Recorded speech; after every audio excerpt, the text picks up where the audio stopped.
they coming to her to?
Not involved in.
building.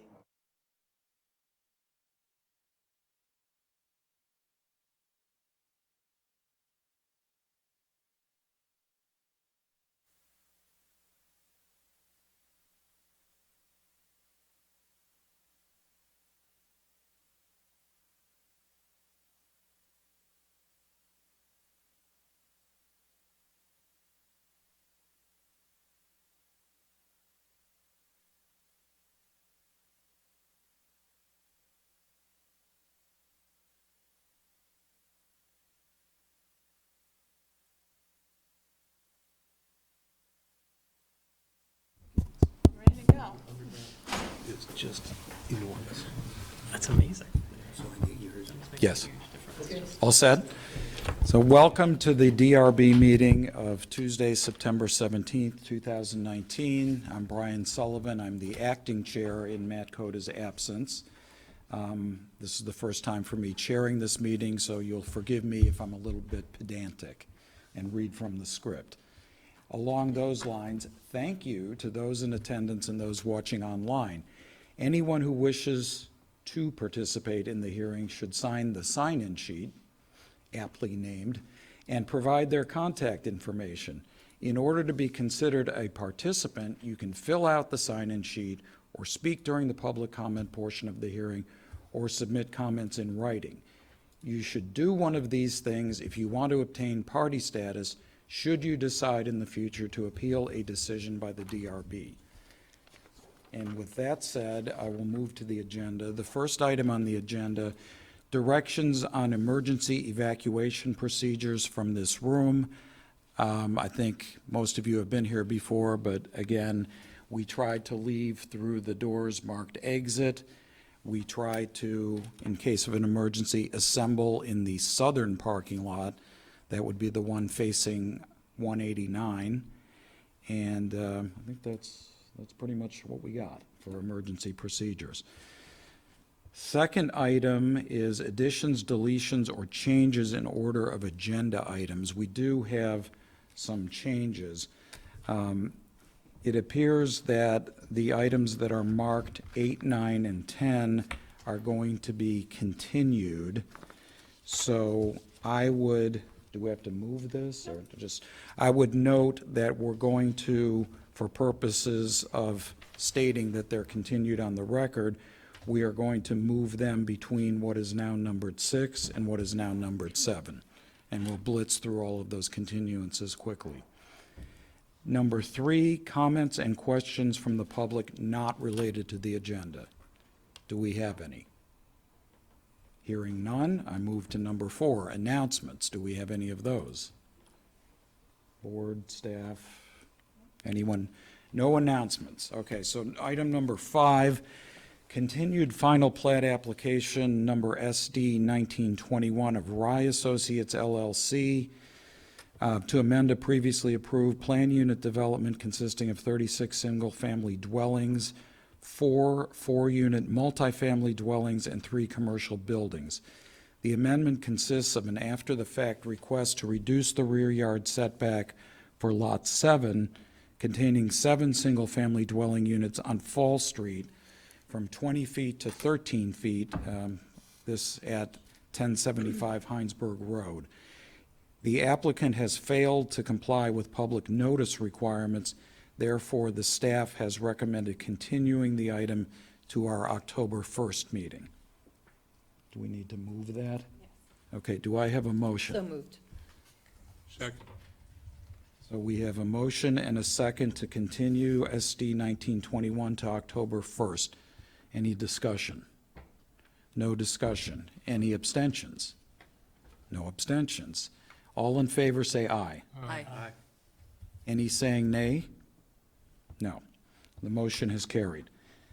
The next item is going to be read by Marla Keene. So item number 6, final plat application, SD 1927 of Dorset Meadow Associates LLC for a planned unit development on 2 lots developed with 1 single-family dwelling. The planned unit development is to consist of 94 single-family homes, 24 dwelling units and 2 family homes, 35 dwelling units in multifamily homes, one existing single-family home, conservation of 15.8 acres on-site, and conservation of approximately 55 acres off-site through the purchase of 68 transfer development rights, 1505 Dorset Street. I understand Brian is recused from this item. This item is, staff's requesting this item be continued without being heard to October 15th, 2019. Excuse me, I'm recused from this Oh. item as well, John leaving is only also 3 recused. people here to vote. I think that means by default, we have to continue it. Well, since the applicant isn't here, and none of the opponents appear to be here, I think if it's within the board's authority, I think it should be continued. So staff's recommending being continued to October 15th. If anyone would like to make a motion? So moved. Second. Well, can we vote, or does it just happen? That's an interesting Oh, conundrum. Well, being a recused member, I would just put in my 2 cents. I'm not going to be here on October 15th, and I'd love to see this. So I'd rather it went to a later date, It'll be Aaron. But you don't have anything to say about but I it. have nothing to say. And I can't say a thing, so. Without then, I mean, we're getting hyper-technical here, I guess. Does it automatically continue if we don't have a quorum? I'm honestly not sure, Frank. Yeah, I can check the public noticing requirements really quickly. It'll be a few minutes. And do we lose the quorum? We need a parliamentarian at the moment. Do we lose the quorum if we started with 1 but 2 people recuse? Anybody know off the top of their head? I'm in chapter 24, or article 24. Anybody know which chapter? It's the one about public something, something. All right, Planning development. I suggest something to save time. I'm going to second whatever the motion was to continue it. The people will vote on it, can vote on it validly or invalidly between now and soon. Staff will decide whether it automatically continues and do the right thing. How about that for a plan? I can't say anything. Works- Totally works fine. recused. So I have a question. So, you're recusing yourself. He's been recused. He's been recused. Do you have to recuse yourself from voting to continue it? I'm recused on this matter, Okay. so I can't imagine that I And can't. Brian, you are too. Okay. Yes, our firm represents one of the parties to the Right. case. We're out.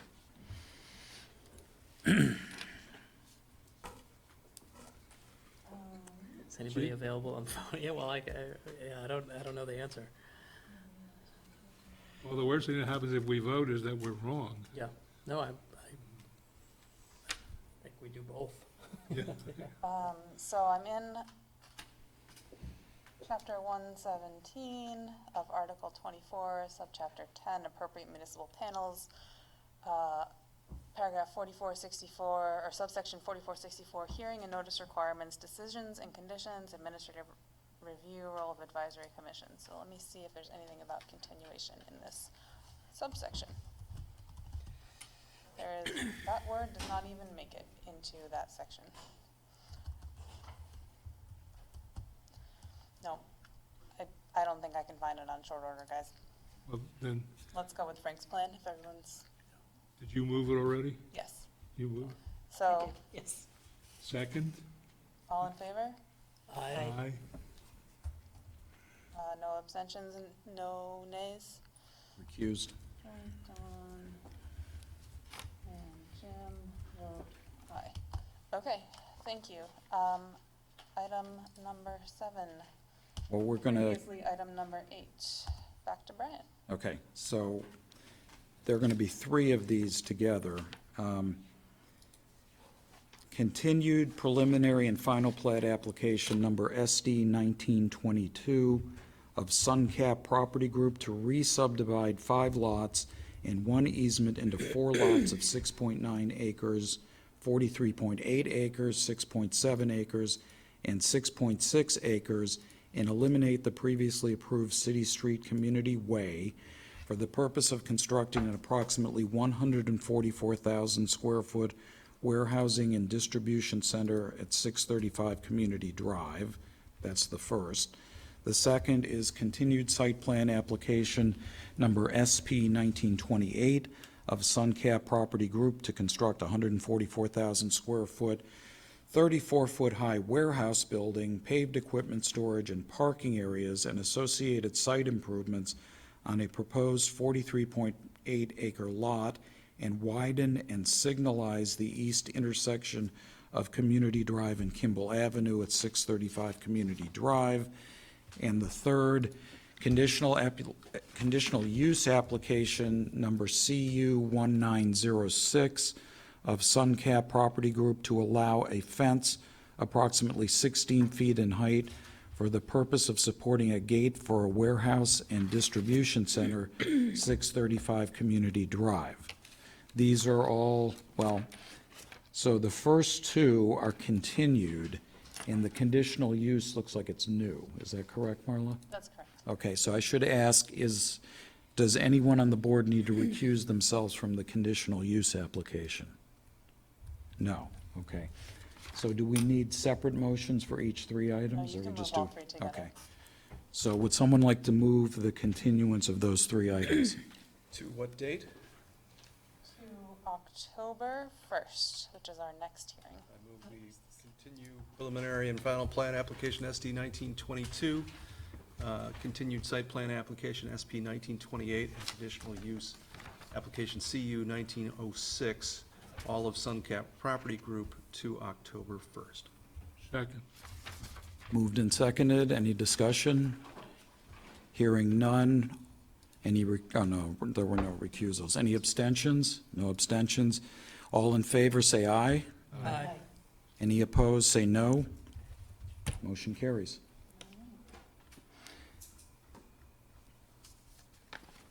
Thank you for your patience. We're now ready for sketch plan application number SD 1925 of Negley and Chase Construction to create a three-lot planned unit development for the purpose of a two-building commercial industrial campus, including the construction of a 21,570 square foot light manufacturing facility, 39, is it Bowdoin or Bowdoin? Bowden. Bowdoin Street, very good. Before we have the applicant speak, is there anyone on the board that needs to disclose a potential or actual conflict of interest? I serve on a board with Roland, and I've met Sean before, so I bring that up. I don't think I need to recuse myself unless you wish me to. Okay. And we have an email from Mark Bear saying that while he doesn't believe that he is conflicted out, he wanted to disclose that he was the architect for the Homeland, I believe that's Homeland Security, facility directly to the north of the property. It was 10 years ago, and he has no financial interest or contact with his former client. Any objections to Mark? None at all. Great. So, because it's a sketch plan, I do not need to swear the witnesses. I just ask each of you who are going to speak to identify yourselves, please. Very good. Good evening. I'm Dave Marshall from Civil Engineering Associates. Dave? I'm Roland Grunewald from Logic Supply. Hello, Roland? I'm Sean Larkin from Logic Supply. Steen? So, we have staff comments on your application, and the way we usually do this is to just proceed through the comments. So for sketch, if they want to kind of describe in general terms the project first, Okay. and then go through the comments. Okay, so if you could give us a quick overview of the project, that would be great, and then we'll move on to staff comments. Very good. Marla, I think we can start with that sheet. And this is an overview of the Meadowland Business Park. To orient you, north is straight up on this particular plan, and this is Route 116, Heinsberg Road. This is the intersection of Meadowland Drive, and if you were coming down Meadowland Drive and taking a left, you'd go out to Lane Press and Dynapower. But if you continue on, you go into the heart of the Meadowland Business Park, where there are a number of existing businesses located within this particular park, including our office right there. But putting that aside, this particular application seeks an approval as a planned unit development, which encompasses 3 lots. This is the original Logic Supply building that's had 2 phases of construction.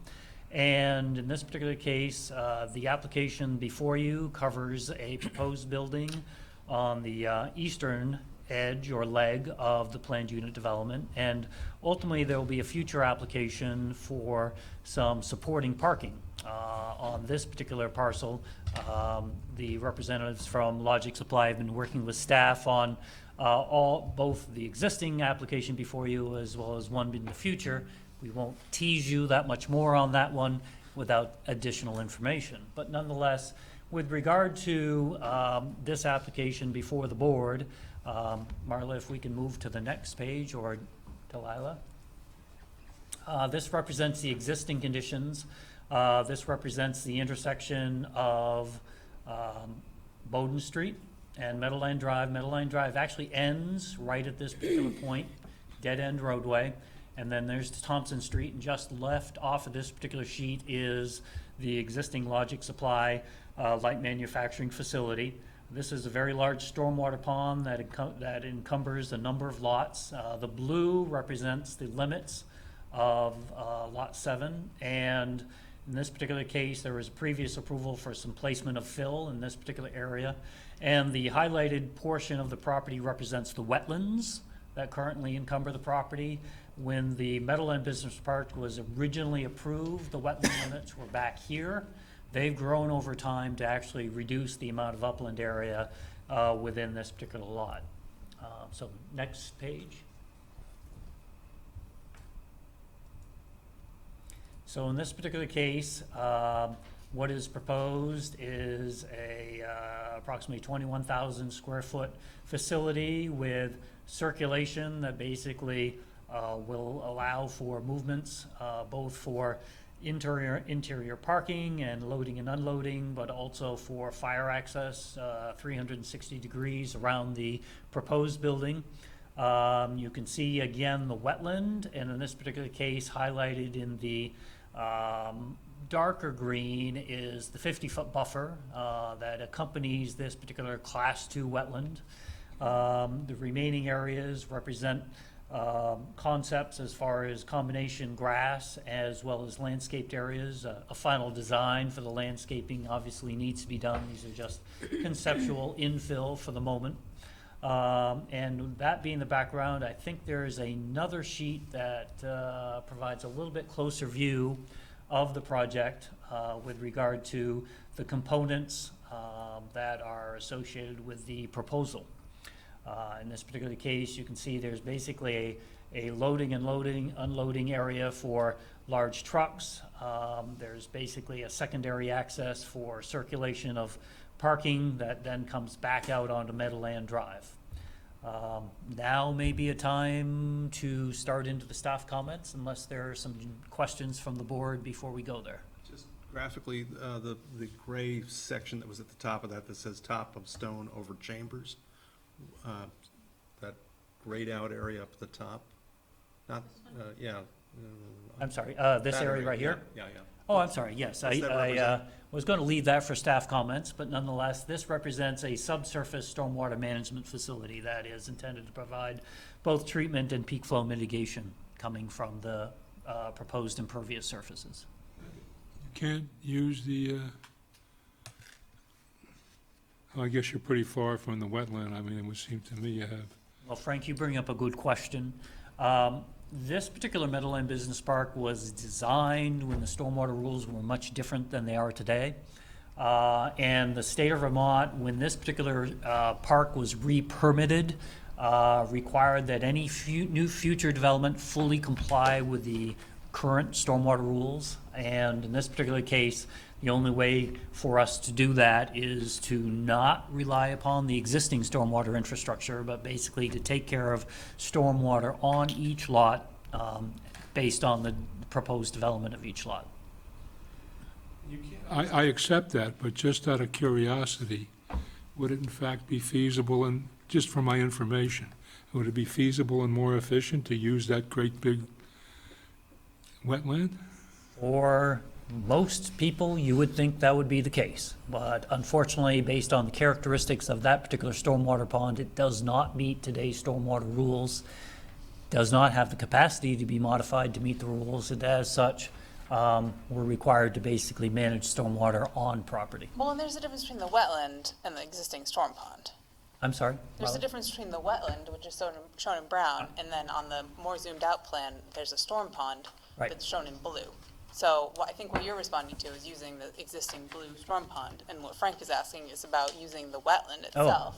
that would be even more wonderful, but that's really a taboo That's with proposed. regard to Class two stormwater wetlands. management. Unfortunately, no. Even though Mother Nature does stormwater management with wetlands, we're not allowed to send stormwater to the wetlands as part of a treatment practice. So. Thank you for the That's information. just off limits. One other question. To the north, you can see the stormwater pond for the property above it, and it's obviously in the 50-foot setback. Are you not allowed to use the 50-foot setback? So For what has stormwater. happened over time is that when this particular property was originally permitted, and this is the project that Mr. Bear worked on, the wetlands were back over here. Over that particular time frame, the wetlands have grown to the point where what used to be, everybody thought was usable land, including, at the time, this was permittable use of land.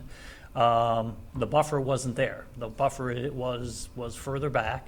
But under today's conditions, just because of the nature of these particular wetlands, they have basically recovered and expanded in the easterly direction here, and now have reduced the usable size of this particular lot.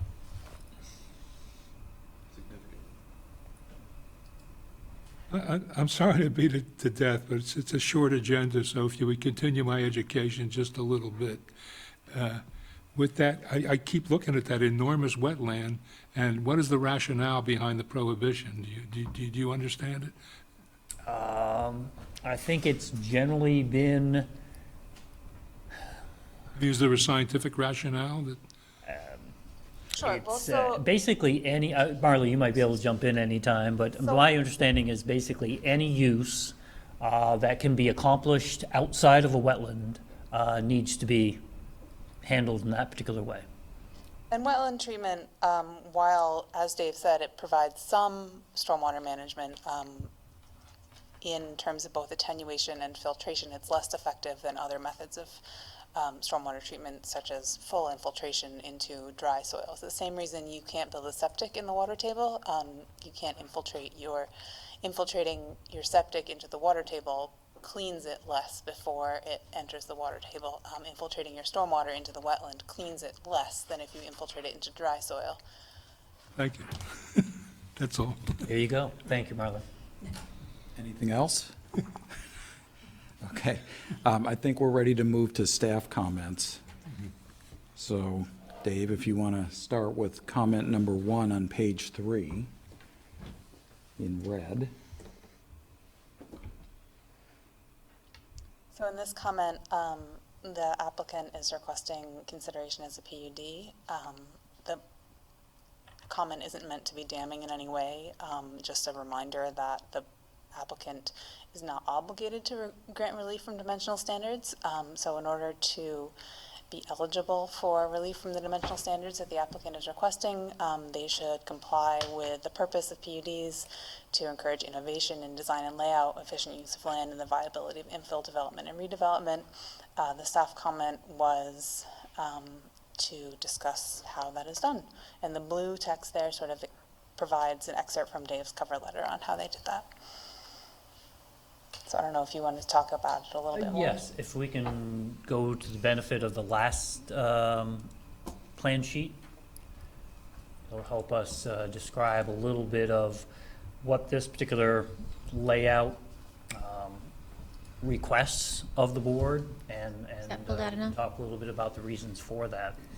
So currently, there is a 50-foot setback that basically encumbers this particular part of the property. You can see that with a dashed line.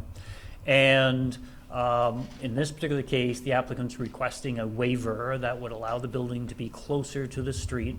At one point in time, Meadowland Drive was intended to be a commercial connector roadway to go all the way to Williston. And in this particular case, the Corps of Engineers said, no, I don't think that's going to happen, primarily because, Frank, there are a lot of wetlands in between here and Williston. So the city has acknowledged that the original intent of Meadowland Drive is no longer going to be as pronounced as the original intention, and as such has allowed for curb cuts onto the roadway, where originally when you have connector roadways, the intent is always to come off of the side roads and gain access. When you actually go back to the Logic Supply site plan that was approved by the board, that particular one, again, with the intent of basically improving circulation around the building, allowed for a curb cut out onto Meadowland Drive, again because of the changed character of Meadowland Drive over time. In this particular case, to answer the question with regard to the waiver request, one of the things that we're trying to achieve with this particular planned unit development is to provide the growing needs of Logic Supply. They've been very successful with regard to their microprocessing manufacturing business, and they would like to grow in place. And in this particular case, the lot that is that hosts the existing facility is built out. And what they're looking to do is lease this particular facility and to basically meet the programming needs of the near future. Is this particular footprint is what the architects have come up with as far as what's necessary to meet that program needs. Now, we would have wonderfully liked to have spread this out, but one of the challenges of this lot over time, as we had mentioned, is that the wetlands have encroached, which has basically pushed this together. We really feel that this is going to be a nice infill component in regards to the other businesses that are immediately around this particular site. But in order to basically meet the program requirements, we are requesting a waiver that basically would bring this particular building closer to the street. Based on the character of the area and the reduced need of Meadowland Drive being a connector street, we felt that this was a balanced request of the board.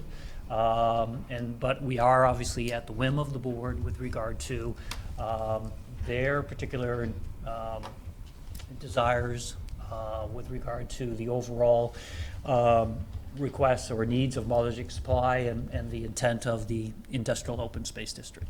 By whim, I assume you mean consider judgment? I'm sorry, Frank. I'll take that. I'm sorry. How close, how much, what's the prescribed setback, 50? 50 feet, And what are you asking for? 35. How do you line up, I can't see the stuff to the sides, how do you line up with anything else? Can we get a bigger view? What else is around there? So there is the CBA. This is an office building where they process a lot of insurance claims. This is Nagley and Chase. This is a contractor yard here. This is the Homeland Security facility. And this is Supertemp Wire and Cable. This is an undeveloped Lot 3 located across the street. What's the setback on the one immediately to the east? That would be 50 feet also. So that, but yet there's nothing else there, right? I mean, it's not like there's a line of 50-foot setbacks. There's one building on the corner, so to speak, or one building next to it. I mean, is there anything beyond that, further to the east? This way? Yeah. No. In fact, this is where Meadowland Drive terminates today. And you can see this hatched area. These represent some of the wetlands that actually become even more robust as you move in the easterly So direction. going from the extreme east or from the extreme right, I don't know if that's from the extreme right. Nothing It's here. somebody else's building, your building, big wetland, and then another building on the other side of the wetland. That's it. I think that's a Yes. fair representation. Just to bring everybody's, the last of the land uses in the area, this is the quarry for SD Ireland. So 1 o'clock every day, we get a little bit of reminder that they're our neighbor. It's very subtle, it's not a problem, but nonetheless, that is the activity that's immediately to the east of the Meadowland Business Park itself. And it looks like the building to the left of the wetland is already something short of 50 feet? That's right on the 50-foot number. Yep, so this is the Logic Supply manufacturing facility, and that particular corner right there is right on the 50-foot number. It looks less though, doesn't it? So the new proposed building for Logic Supply is not connected to the existing building. That is correct. Is that desirable, or is it just a function of the reality of the land? Maybe I'll let Roland and Sean talk a little bit about the logistics of the operations and what the intentions are. Thank you. Yes, so it would be desirable to connect a new building to our current building. Unfortunately, there are more wetlands in this picture. The lot, the triangle, so to say, on the left there is a lot we own. And when we bought it, there were no wetlands. We were hoping to build an extension to our building on that land. But as we were in the process of coming up with the plans and working with Dave and others, it turned out that there were in fact wetlands, much more than we anticipated, which wouldn't give us enough space to build on. It really wouldn't be anything sizable. So this is our sort of second best alternative. Thank you. That's where we're at. Thanks. So what you're really saying here is this is a request driven by, one might say, the uniqueness of the overall site, which is that you're crowded in every direction. You're squeezed in. This is what you're left with to make a reasonable commercial accommodation to what you need to do. Correct, and you know, it is a business park, and the hope would be that you can actually build in a business park as intended, but it wasn't quite in the cards, unfortunately. Yeah, just to bring a little bit reinforcement to that, when Logic Supply purchased this particular lot, their understanding was that the wetlands basically followed along this particular stream. And those were the delineated wetlands at the time in 1996, when the original park was presented before the Planning Commission back in the day. And what has happened over time is that not only this area, but also all of this area has morphed from upland into wetland areas. So you can see a significant portion of the site that Roland and Sean originally thought were going to be a beautiful place to basically do an expansion of their existing facility, really just unfortunately was found to be handicapped by Mother Nature's recovery of the site in conversion of that into a wetland. And if I'm right, is that landscaping between the road and the building also? Are they trees? I can't see very well. So right now, the existing infrastructure has trees along the rights-of-way, along the Meadowland rights-of-way. And that what these particular ones represent, Frank, is a civil engineer's idea on supplemental landscaping. So we know that the land development regulations don't like civil engineers drawing things, that we will have an appropriate professional prepare a landscaping plan that would depict how to better provide screening between the street and the building in a more tasteful way, with appropriate types of landscaping materials and the like. Is this a one-story structure as planned? Or there's no second level? So There's a mezzanine. and there's the mezzanine, can you kind of draw me a dotted line or something to show where the mezzanine, and where's the mezzanine? This is one of the entrances here. Honestly, I don't know exactly where that mezzanine would be. Right there, yeah. It is. All right, I'm going to go with that. There's a 1/3, the bottom of the left side, it would be mezzanine area.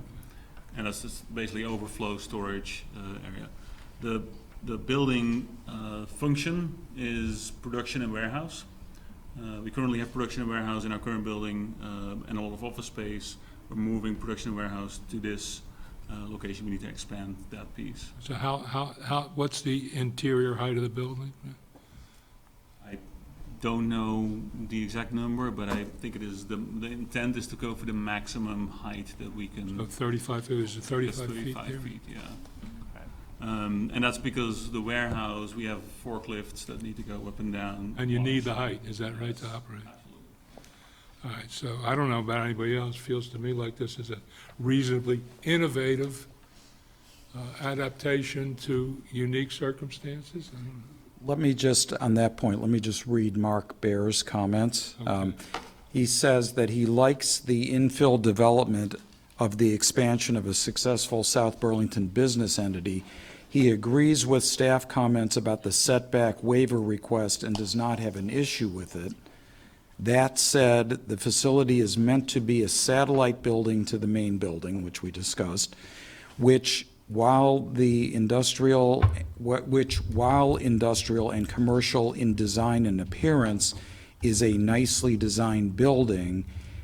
And Mark says he would like to see this structure, this new structure, complement the main facility. So I will just provide my own soapbox comments. The original Logic Supply building was pretty much a box. It was not the prettiest building, but we also, as I look out my window and to the park, it was an industrial park. But this second phase really did a wonderful job of basically upgrading the building, and it's very attractive in regards to when you drive down Meadowland Drive. So that appears, I can't speak directly, but at least for the laypersons on the outside, shows the commitment that Logic Supply has put into their commitment to the community in this particular neighborhood.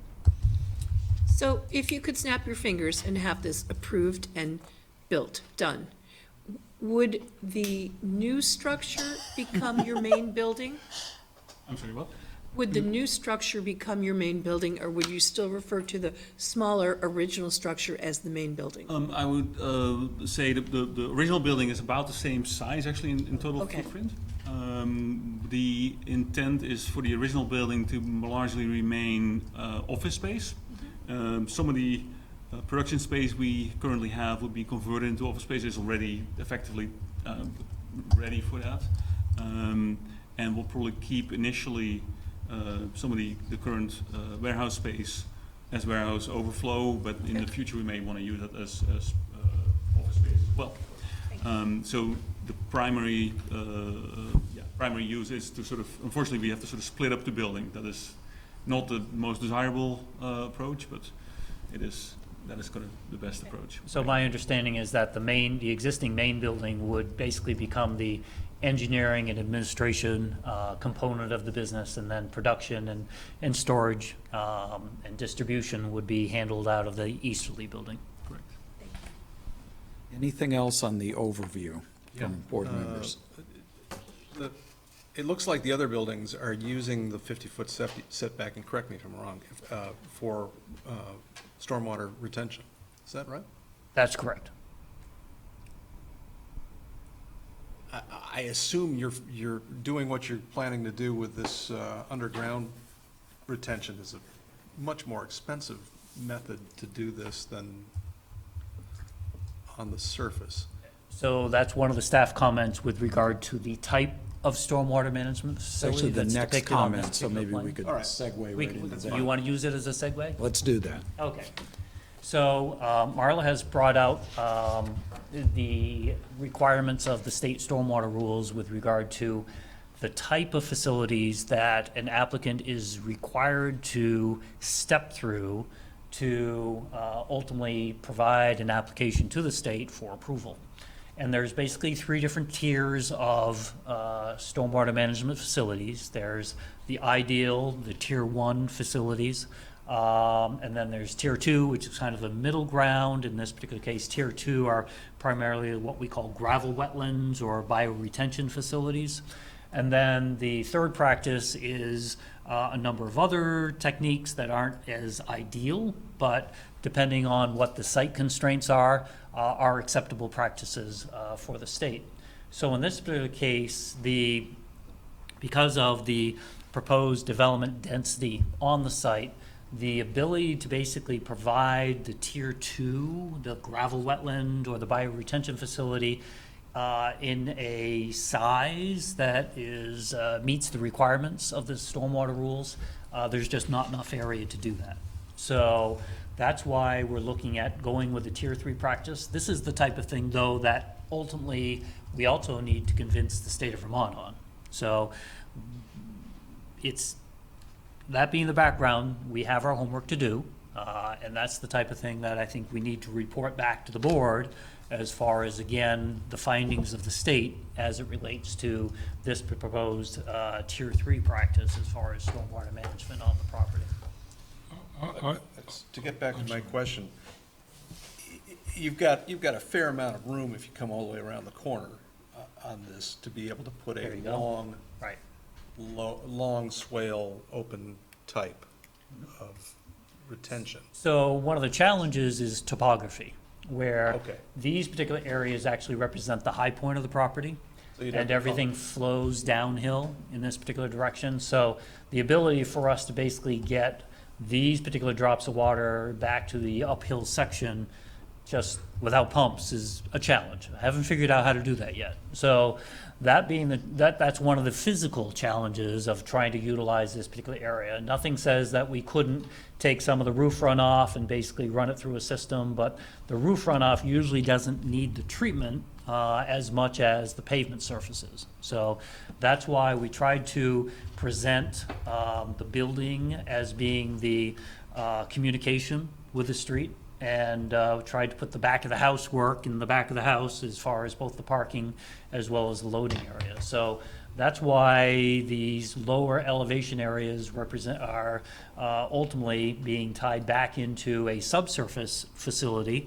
Being subsurface, it actually allows us to take the gravity, use gravity from even this most remote point and go underground into a deeper installation to manage the stormwater from this particular site.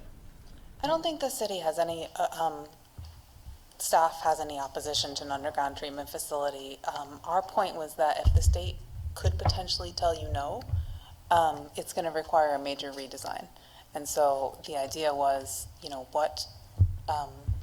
think about that, and if, you may have to come back for a new sketch if the site's significantly different. So I think it's as Marla points out, it's an important benchmark component of discussions with the state to make sure that this particular tier 3 practice that's proposed on this sketch plan is indeed going to be viable for the project. So we feel comfortable with that, but nonetheless, the more important thing is to get somebody at the state to put their name on that same determination. So that's incumbent upon us to basically get to that particular point. Again, from my education, are these tier categories 1, 2, 3, and whatever requirements go with them? Are they our categories or the state's categories? The state's categories. All right, and have they been, are you just concerned about them, or are they actually incorporated into our LDRs? The comments about the tiers came from our stormwater department. It was basically hey guys, are you sure you've thought about this in Okay, doing so- your design? So they're And not we in our don't, we don't LDRs. have to actually make an independent judgment about that. No, not at all. They're stuck with whatever they decide with the state. right? Yes. That's who they have to persuade, and you know that, right? So it's basically from staff a shot across the bow that says, hey, make sure that you're good to go here so that we don't have a major redesign that's going to waste the board's time.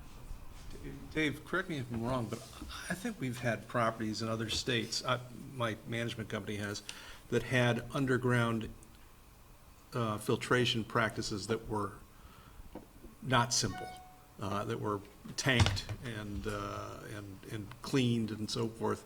So does the state allow that here? I know it's much more expensive. I'm not suggesting that's. They are more expensive, and bottom line is, like, the only time you usually see these particular types of systems utilized is when the land is so valuable that you don't have the space to dedicate for an open land type of tier use. So from that standpoint, not only are they more expensive to install, but also they're more expensive to maintain. Because you want to basically make sure that, I should say that the maintenance practices are not common. Someday, when we come with the appropriate sign-off from the state and come back to you with a preliminary plat plan that shows these particular chambers, they're designed in such a way that there's one particular section that's designed just for settling the solids out of the stormwater. And those also need to be cleaned out occasionally. But there's special equipment that basically is available that flushes these particular chambers, and you sit at one end of this particular facility and you use a Vector truck to suck all of that particular sediment out as part of that maintenance activity. So is it ideal? Not ideal, but is it uncommon? Not anymore.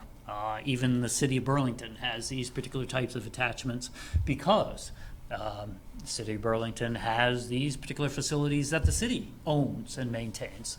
So they're already fully committed to the ability not only to accept these as a stormwater management practice, but also to maintain them.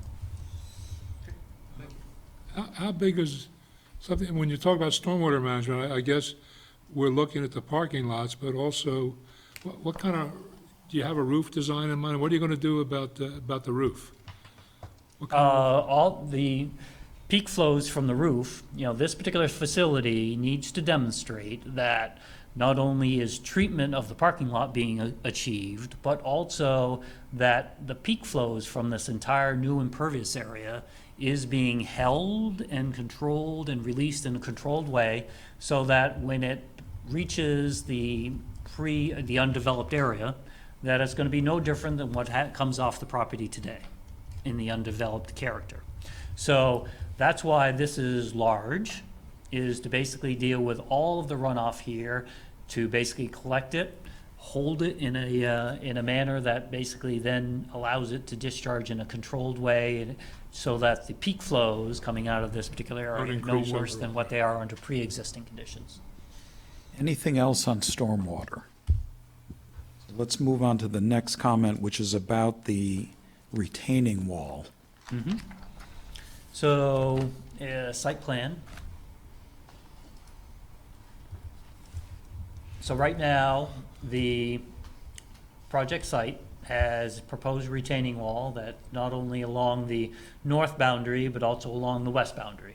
And this is what we call a segmental retaining wall. This is basically one that's designed to be flexible, unlike a cast-in-place concrete wall that has to withstand frost movements and will typically be installed 5 to 6 feet deep in the ground.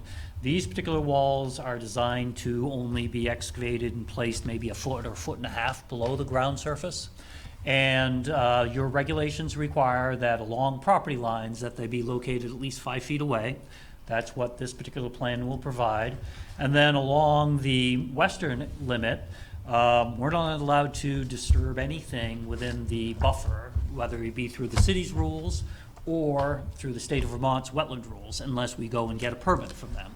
And they're going to say, Dave Marshall, nice try, but we don't think you need to disturb this buffer. You need to construct the wall outside of it. So in this particular case, all of those things are going to be a component of the final design to enable this particular system to be constructed without impacting the buffer, and also respecting the 5-foot requirement to the property line. I'm gonna ask, look, I'm sorry. I was just going to say, it looks like, and I don't want to put words in your mouth, Marla, but it looks like the staff comment was focusing on the visual impact of the retaining wall. Maybe I jumped the gun because I think we do eventually talk about its location. But as far as visual impact, we have no problem meeting the land development regulations requirements as it comes to retaining walls. Other things that we can be thinking about as far as, again, how to mitigate the presence of that particular retaining wall is perhaps through some type of vine installation that will basically help break up the mass of that particular wall with some sort of green component. What's it retaining? Soil So if we go back to the site plan, Frank, I can basically show you that because the land falls off this way, we have built it up with some fill. And basically, this wall is holding the fill back from falling into the buffer area. And similarly, over on this particular side, this is being built up and is going to hold the soil back from falling onto the Homeland Security property. Now, in the bigger picture, the Homeland Security property has a retaining wall that actually operates in a manner very similar to this one along its edge, along its westerly edge, west side of the building. That's quite a long wall, right? It is. But the critical question is, will it keep the Mexicans out? Oh, no. All- Oh, no. Can't go there. That's outside our jurisdiction. Mark also had a comment about the retaining wall. Thank you. Yes, Mark's comment was that he agrees with staff with regard to the retaining wall. It is on the corner, so coming down Meadowland Drive, it isn't going to be minor in appearance, especially at 7 to 8 feet high with parking right above it. There will probably need to be fencing and landscaping to buffer the parking lot from street view, and there's a question mark at the end of that. Will there need to be fencing and landscaping to buffer the parking lot from the street view? I think that's something that's inconsistent with how the rest of the business park has been reviewed by the Development Review Board. With regard to the retaining wall, it basically goes from a full height at this particular location to 0 at the southerly end. So as we get closer to the street, it has lesser and lesser of a prominence as far as its vertical nature. So I think that's, again, one thing that we'll come back with to the board in regards to the aesthetics of this particular area. Again, our job is to basically demonstrate compliance with the land development regulations as we come back with an application with more flesh to the bone. I have a question for staff. So in the comment, you say that the board should advise the applicant to review alternatives to the retaining wall prior to the next stage of review. Do you mean something other than a retaining wall or a different type of retaining wall?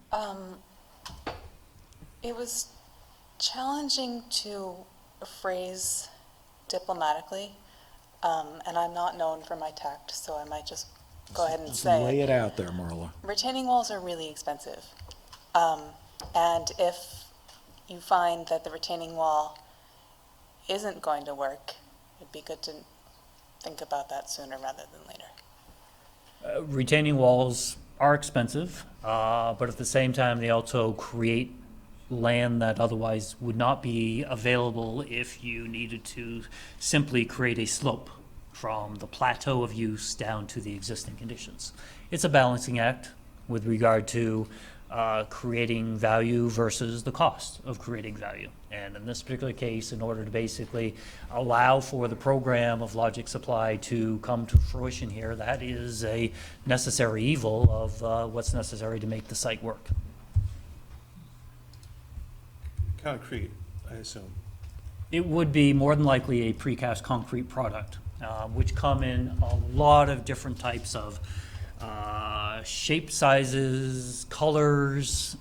There's a lot of different options to basically minimize the visual impacts of this particular type of wall on the landscape.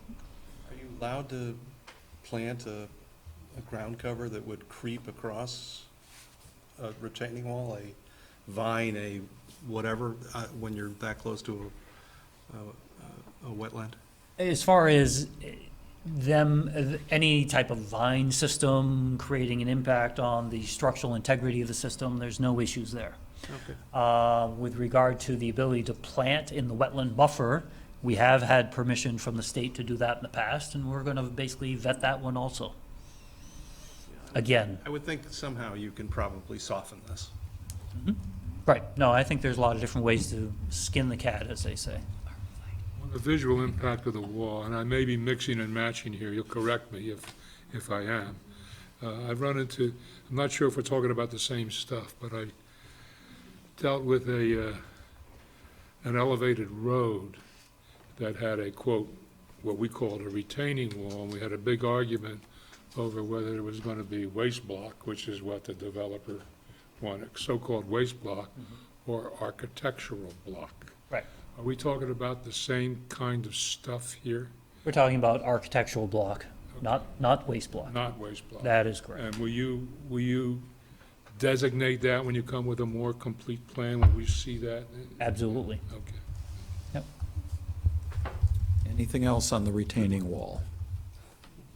One thing, just to mention it to you guys, I'm sure Dave is aware of this, but the board may not be. There are certain types of retaining wall that have a little bit of a step back to them that allow planting right within the sort of cells of the retaining wall as well. So what Marla's making reference to is that there are segmental products that where you can introduce a step back component, and sometimes in that step back component you can actually plant things. So opportunities to again break up the mass depending on where you are height wise, and again whether you've got 1.5 feet or 2 feet to lose as far as the step back component. So those are all Terracing opportunities. kind of thing. I'm sorry? Almost a terracing kind of look. Yeah, that's the word I was looking for. Yes, thank you. Unless I'm misreading the site, the only visual impact on anybody really, other than the user, is toward Meadowland Drive, right? I think this is really going to be the primary area when you are driving in the easterly direction and seeing this particular facade. That's going to be the area that's going to All right, be so it's going to be of pretty greatest interest. exposed, right? That'll be exposed. Yes. Yeah. It's at the So I bottom think of this the will be hill? the focus point. I'm sorry, Marla. This would be the focus point. This one here is really going to be in Meadowland, the Homeland Security people as far as their complaints. And I'll leave it at that. Is it at the bottom of the hill?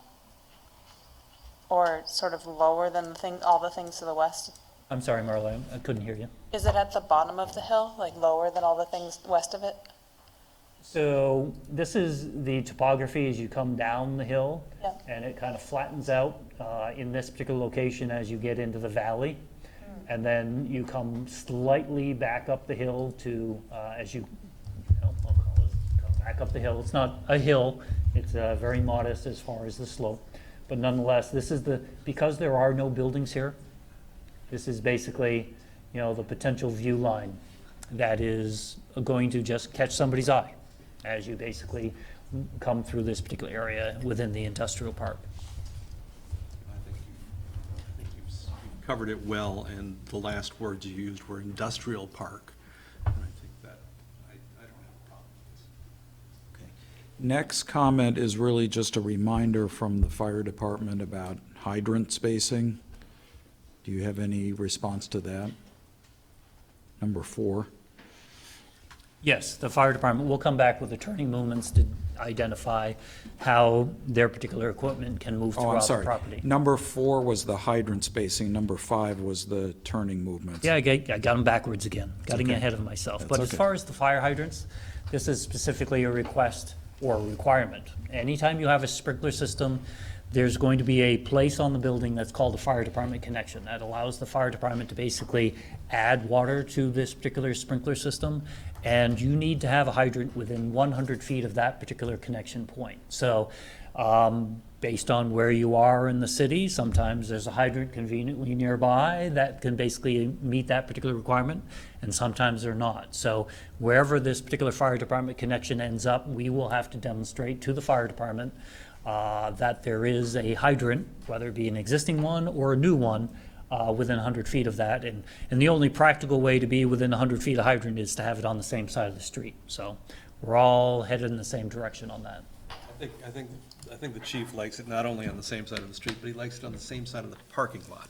He doesn't like to drive across his, I'm Yep, no. just pointing it out, that's all. Chief Horwin is here, he was here, on the original Logic Supply building, he specifically asked for a hydrant on the same side of the building so that the vehicles weren't running over the hoses.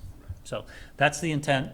That basically allows traffic to still move without losing the value of the equipment during an emergency. Turning movement. Same thing, we'll come back with auto turn movements that basically depict how the fire department's equipment can move through the site. Comment number 6 is kind of a puzzle. Staff recommends the board discuss with the applicant why they anticipate requesting a waiver when they are providing more than the minimum required parking. Well, that's because there was at least one or more typos in the request that went to the board. Oh, So, sometimes at one point in simple time, answer. we thought that we had less spaces, but we found 10 extra spaces. And in the meantime, jumping ahead, staff has also reminded the applicant that we need to meet the 10% green space standard within the parking lots themselves.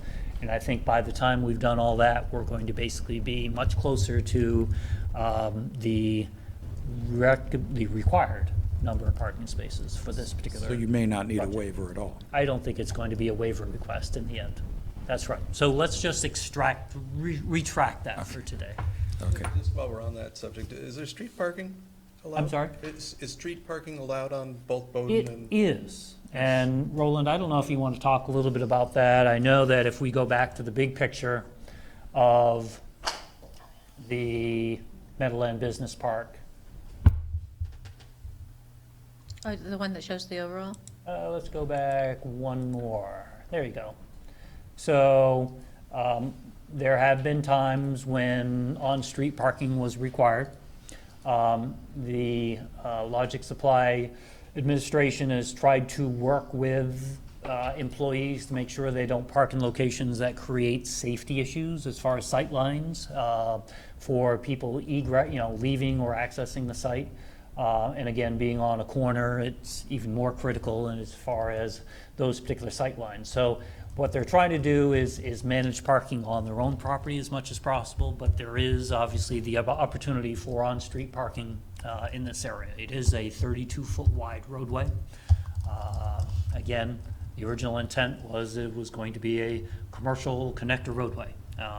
So the good news is it's a big linear parking lot, but they're not to the point where it can satisfy the needs of Logic Supply in the bigger pictures without creating challenges for the other tenants of the park as far as their movement through the area. When this is built out, what do you anticipate the number of human users of the total facility will be? Number of our facility, yes. Right now, we don't actually know exactly, but we anticipate a minimum of 50 people at the facility, likely more. New facility. At the And- new facility? At the new facility, Okay. yes. Our current facility has about 100 parking spots and is already overflowing, and we are overflowing into Well, I was asking how many people altogether for the whole operation? the whole business. Yeah. Well, we grow by about 20 to 25% a year, and that's kind of hard to, plan out. Today, Today, what is there? today it's 120 people or so. 21, yeah. And you expect this facility, will accommodate another 50 employees? Correct, The new one? the new one, yes. So something, 175 to 200 people in the next year or two? All right. And I gather this is, there's no real customer traffic here, is there? I mean, you're going out, not inviting people in, or? Yeah, we do get some customers come over to our office, but certainly not to the production facility. We're not a retail. Right, I mean, it's not, people aren't coming in to buy stuff, they're coming in to make deals and look things over and that kind of stuff. And finally, again, education, what are you making? We make industrial computers, highly specialized systems for very difficult environments. So industrial automation, a lot of it is mining, factory automation, those sorts of things. Do you have a waste product that comes out of your manufacturing process? We have some, the usual, let's say cardboard, plastic, some. How about, copper. how about chemical residues? Not at all, no. Our computers, the main components are produced at partner facilities. We do final assembly in our location, so it's really just motherboards, hard drives, storage, processors, those sorts of things that we put together as a final product. So what you're asking us here to do is give you kind of a little encouragement for a center line over home plate expansion of a clean, revenue-producing, tax-producing piece of infill in an appropriate place. Is that your request? That's correct. That's what's known as a leading question. That is not a question Frank usually asks, so that's really interesting. We try to be good Well, citizens. we don't always get something, we don't always get 90 miles an hour right over the center of the plate. Frank, I gotta tell you, if you get a chance, if Roland and Scene invite you over sometime, it's a really eye-opening, interesting little product. After this hearing process is over, of course. Yeah. But no waste block, fellas. Next comment is about the dumpster enclosure.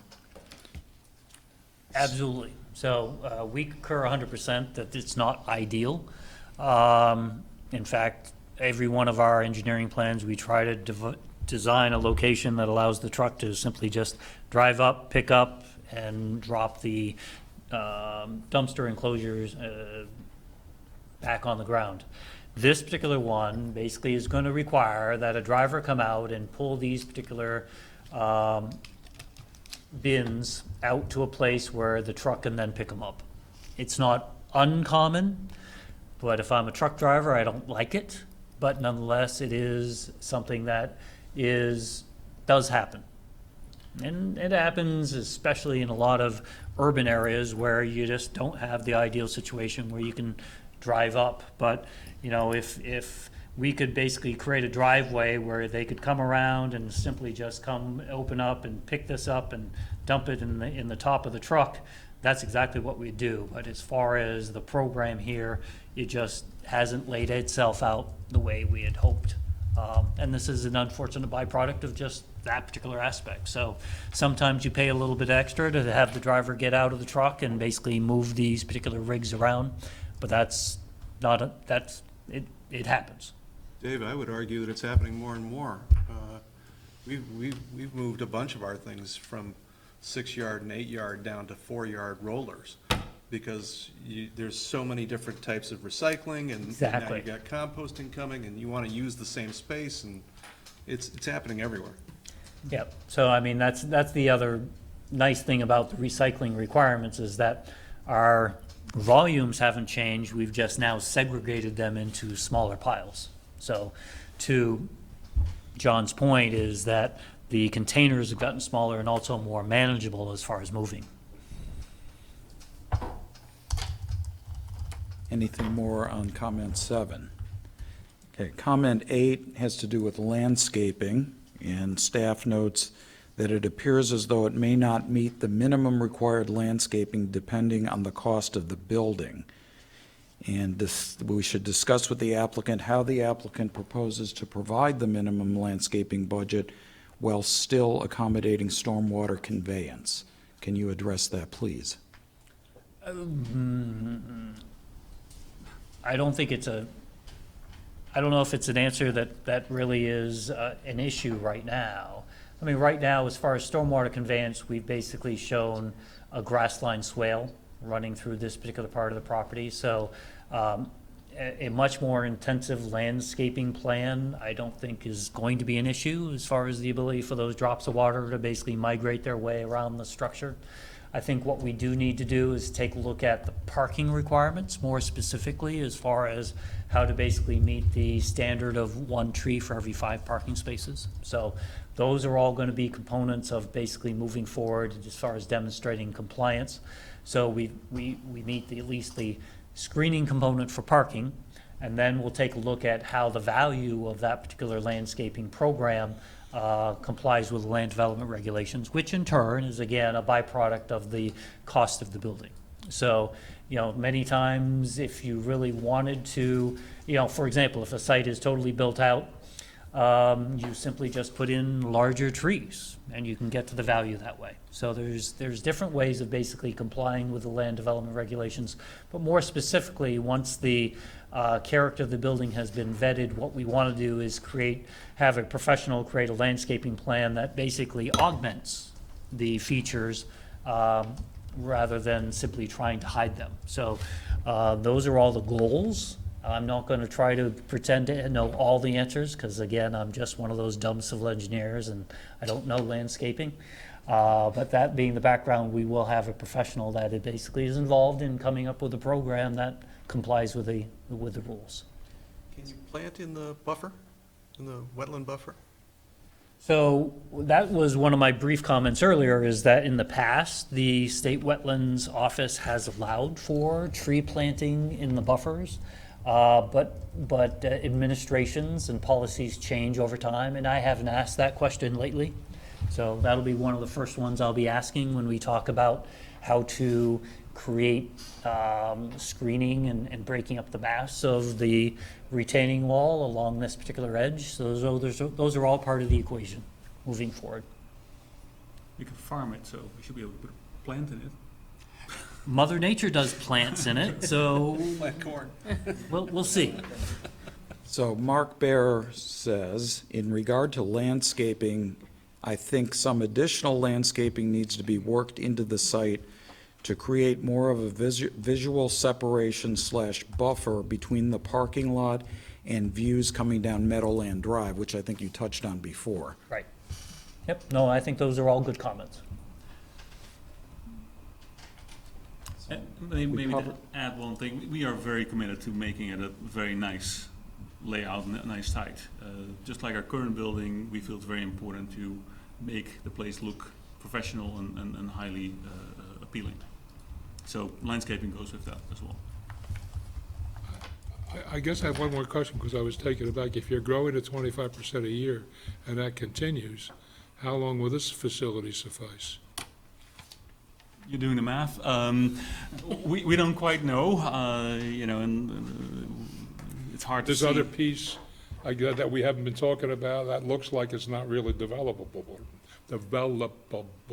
correct? Correct. And so our goal is, or our hope is to put a additional parking lot on that area. So because we will achieve more office space once we move our production facility out of the current building.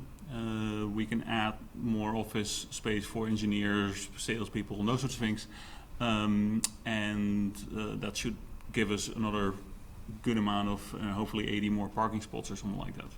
That's a kind of a next step in this approach. And that hopefully will hold us over for. And that do you have potential, if you need to house more people, of building vertically? No, There's the 35-foot limit. you should get a waiver. Yeah, although true, thank you. In the current building, that's hard to do because it's already built in a. It's hard to put on top of it.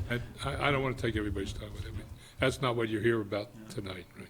We looked at a lot of these things as well, but in short, we are hoping to hold this over for the next 5 to 7 years. And then at that point, we might have to add more space, or maybe other places not completely located right close to this building. And there's a property owner right there that I'm sure would really enjoy having you build a third building. As a matter of fact, he tried to convince me to build over there. So have we covered all the staff notes now? Okay. Any more board comments? Thank you for your time. Have you gotten enough from us to go to the next step? Yes. This is really sketch review, it's your. It is sketch, but nonetheless, it helps build an understanding of what the expectations are when a preliminary plat application comes back before you. Yes, so we're good, thank you. Any comments from the public on this application? David? Crawford, Chair of the Natural Resource Committee. We'd like to commend the approach that the developer has taken as far as landscaping and one of the things that we would note is in a PUD management plan for into the future. I think that was mentioned, but just to underline that's something that landscaping plans are real great to begin with, but they have to be maintained, or should be maintained. We want to express that the Natural Resource Committee is available to chat with the client, you folks. That's up to you folks to decide that. We'll try to figure out the best way to do it. If you approach us, we're trying to figure out our own best way too right now. There's a good chance we'd have a subcommittee, a working group of the full committee to meet rather than trying to schedule a once a month thing. So again, we're there to try to help. The landscaping of the wall and all that kind of stuff is really good to hear. How you handle all the problems that you have as far as fitting things onto the site, but you're working on it. We appreciate that. If you want to get a hold of me, I'll just...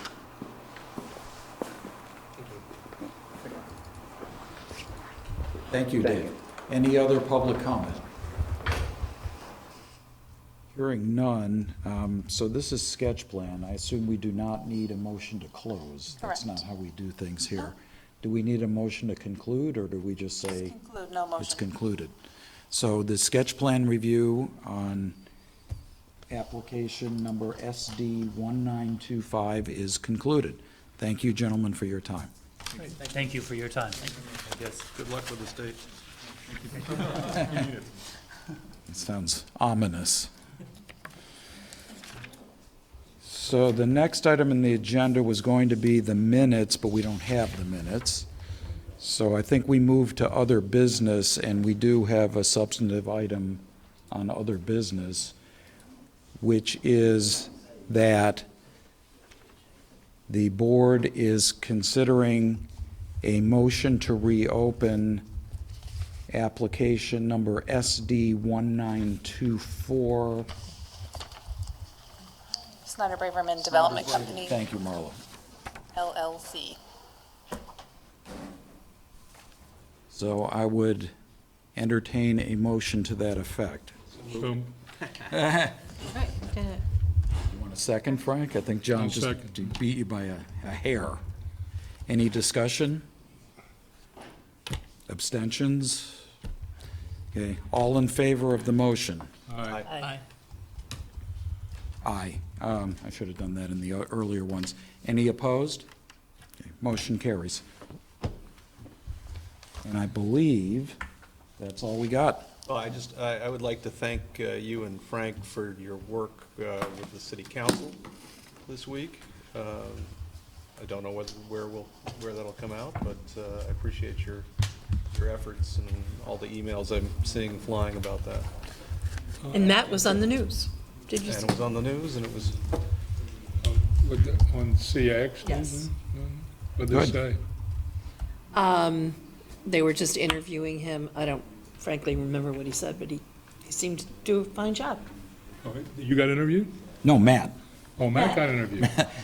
Yeah, I missed that. That was a while ago. I have a question about that. I mean, I'm pretty lit up about that.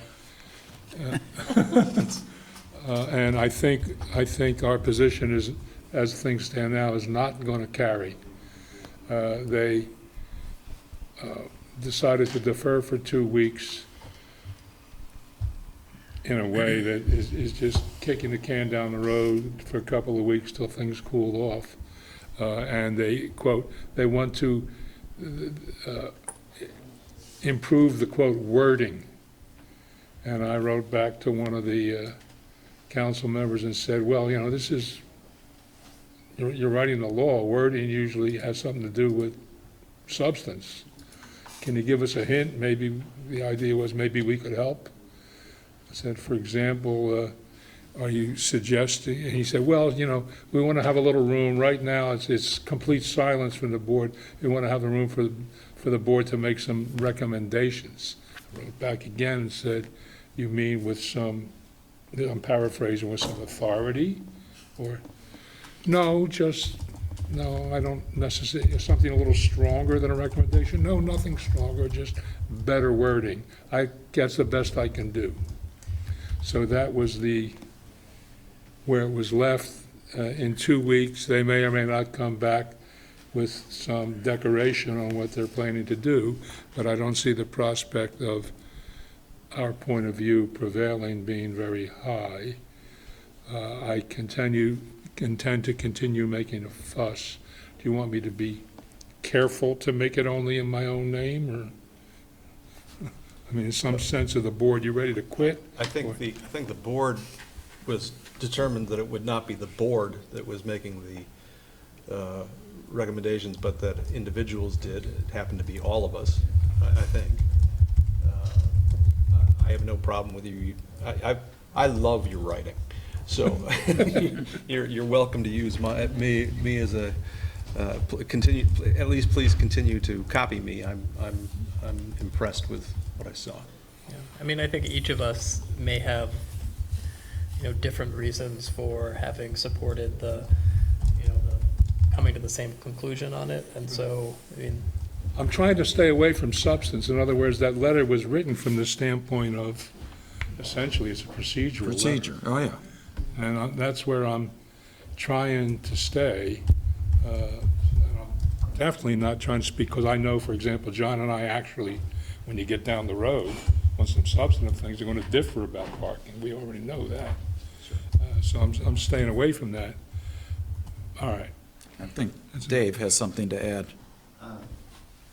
I attended, and I'm speaking now as a private citizen, and I attended the meeting last night of the council as a private citizen, and I voiced my view from my perspective as being a practicing manager and an administrator and a planning commission member for a lot of years, and basically supporting the idea that parking needs to have some regulation. Having said that, as a thing, in viewing what the board was trying to do, they were trying to, the question came up is if a developer comes to us and we see that the parking is off, just screwy, can we raise that as an issue? And without having something in the basic change in the new LDR that they're talking about, that would not be permitted by the board. The board can't speak to it if it isn't in the regulations.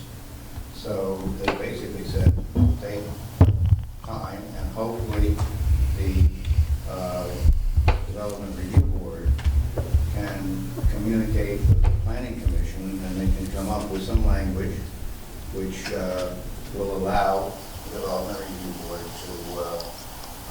continue to have some control over the parking situation in commercial. Anyway, are you sure you're being accurate? Because that's what I was trying to draw out of the people I was corresponding today with, both Tim Robbins and Dave Kaufman in particular, and they came back with nothing close to that. It was all mushy. Tim, Better Barry. language, not more authority, not any authority. No suggestion of that. I'll let you finish.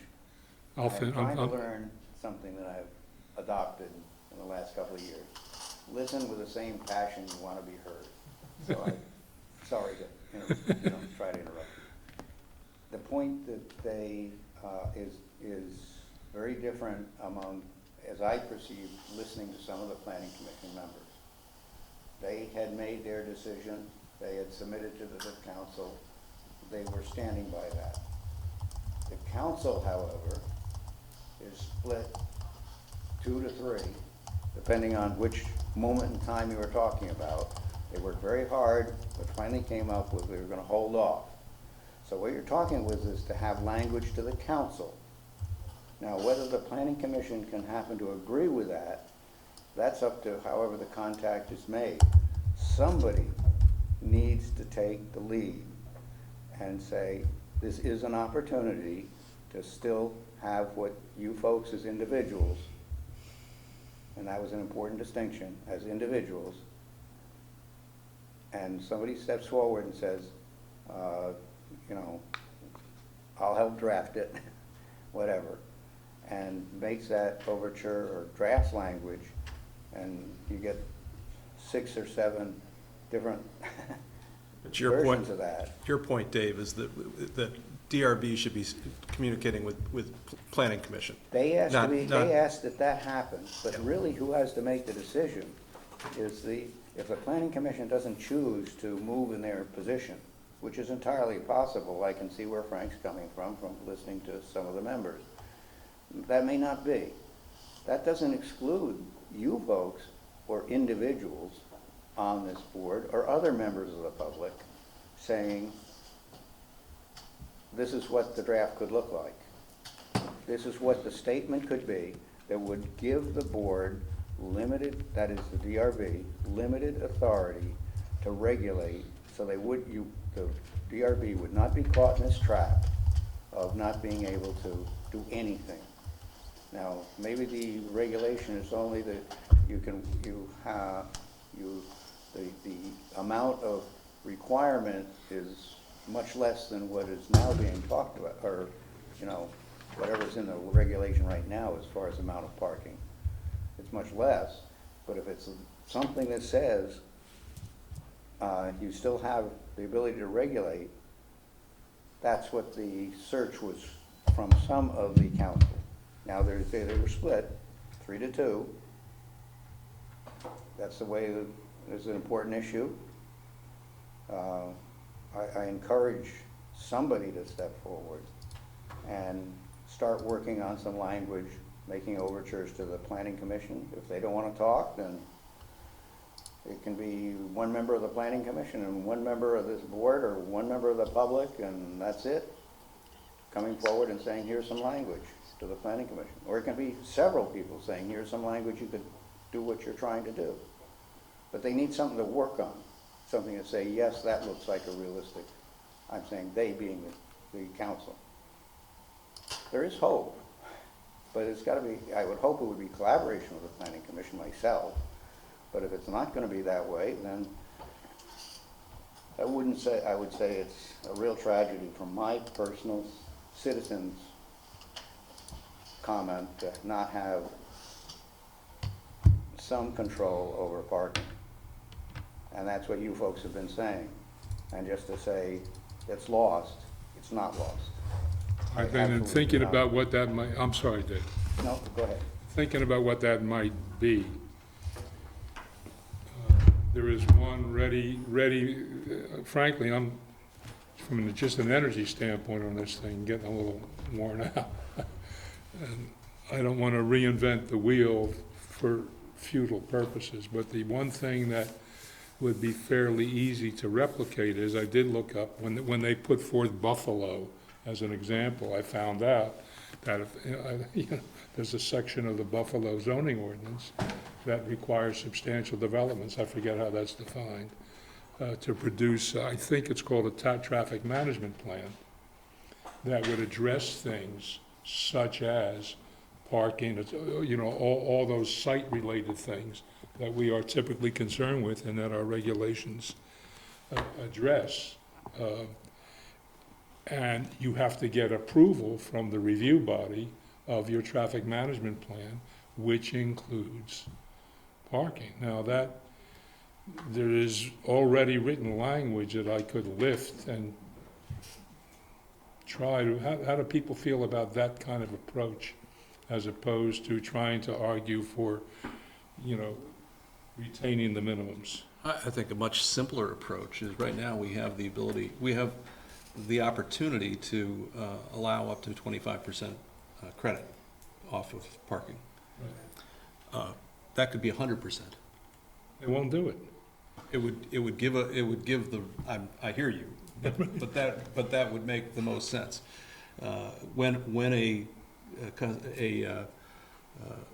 potential applicant comes in and says, I want 100%, maybe that doesn't make any sense, and you come back to something in between. But it would make sense in terms of the language, and it would be the fastest, easiest, most appropriate way to So deal you don't with think this. they would? I mean, so having not been at the meeting, I don't understand why the city would want to get rid of their discretion to be able to protect, existing businesses or protect neighborhoods. I don't know why from sort of inappropriate parking. I don't understand. Well, I think the way they look at it, and I'll be very careful when I say they, the Planning Commission and at least 2 members of the City Council look at it as what they're doing is trying to move South Burlington from being a car-centric municipality to being a pedestrian and bike-centric municipality. With the stroke of that pen does not do that.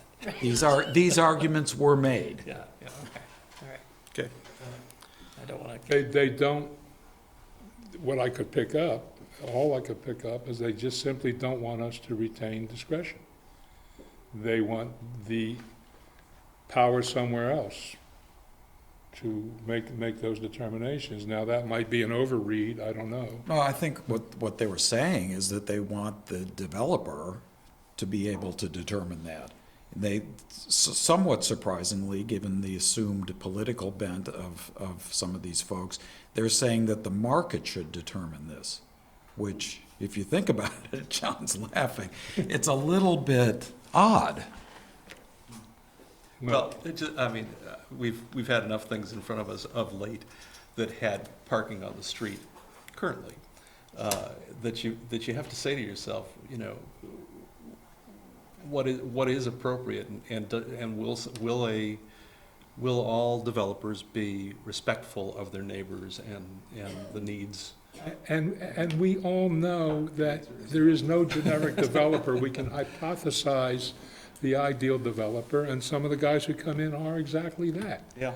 But there isn't one of us who doesn't know that we're gonna get the guy who doesn't wanna build the parking, who's done his own bottom line calculation and figures, if I can get away with it, I don't wanna do it. We just know that. Sure. And they're leaving us with no power to address it.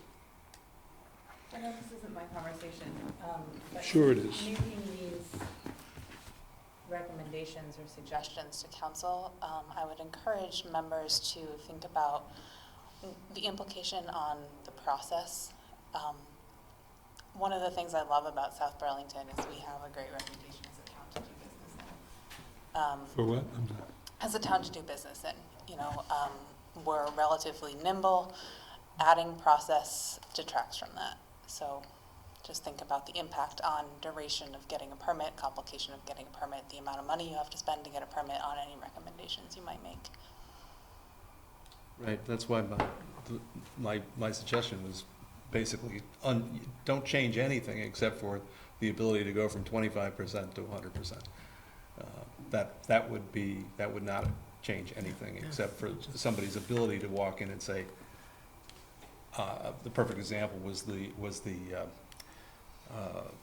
renal dialysis group. I don't know if any of you were here at the time, but UVMMC came in on Joy Drive, and I think they were required, even after the 25%, to have about 25 parking spaces, and what they needed was 5 or 7 or 8, and we had no ability to shrink it. And I agree, we should have that ability. But But make your case. Not you make your case, I'm saying the applicant should be able to make their case and say, and we should be able to judge on it. Anyway, we've killed this one. Okay, I think we're done. Thank you all. Thank you for sharing.